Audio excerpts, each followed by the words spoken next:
Vous avez décidé d'être réalisateur. Le film s'appelle Rock and Roll Isn't Only Rock and Roll. Vous avez posé la question c'est quoi le rock à plein de gens. Qui on peut voir dans ce film-là?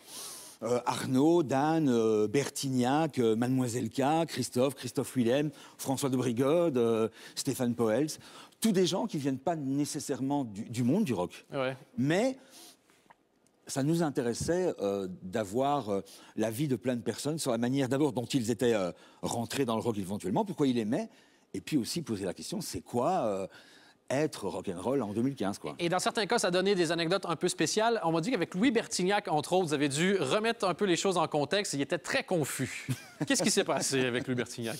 Alors, on posait plusieurs questions et ces questions vont de comment avez-vous rencontré le rock'n'roll jusqu'à plein d'autres choses. Mais il y avait aussi le truc de l'anecdote, un peu les machins qui sont sulfureux, etc.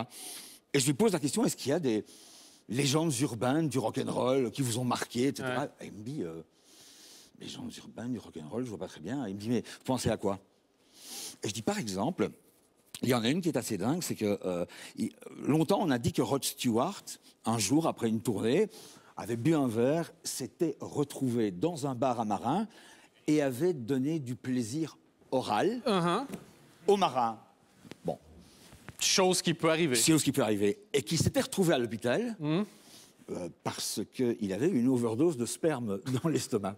C'est glauque. C'est extrêmement glauque, évidemment. Et Bertignac me regarde et avec une candeur extraordinaire me dit il va bien?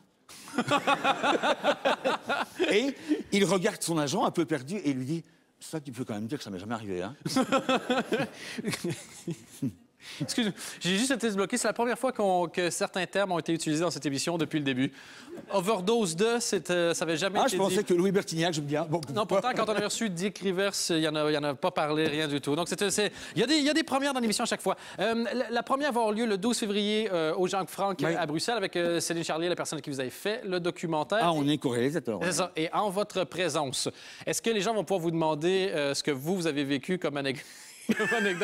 Parce que vous avez dit que vous êtes barré du bar rapidement pour ne pas payer les coûts. Oui. Mais je trouve que votre anecdote dans le bar où vous faites semblant d'être un joueur de golf espagnol ressemble énormément au début de l'anecdote de Rod Stewart. Donc, je vais juste m'assurer que vous n'avez pas eu la même fin.